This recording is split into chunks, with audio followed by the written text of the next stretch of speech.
السلام عليكم.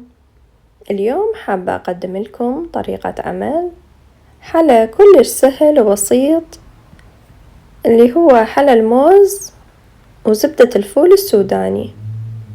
وراح نحتاج 3 مكونات فقط: موز، بسكت، وزبدة الفول السوداني. عندي هنا البسكت مجرد طحنته، وراح أخذ الموز.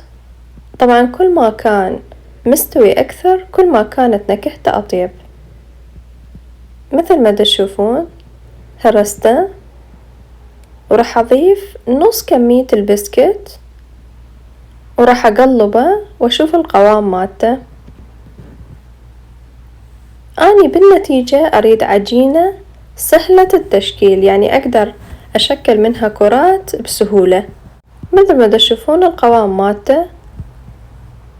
راح أضيف باقي البسكت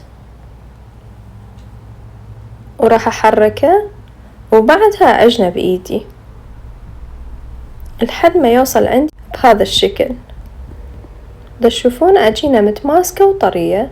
سويت منها كرات، وراح أفتح الكرات وحدة وحدة، أحشيها بزبدة الفول السوداني، وراح أسدها، وراح أكمل الكمية كلها. بعدها راح أغلفهم بالبسكت. مثل ما تشوفون وصفة جدا سهلة وما تاخذ منكم دقائق. البسكت راح ينطيها منظر كلش حلو وملمس يعني لطيف، ونكهة كلش طيبة.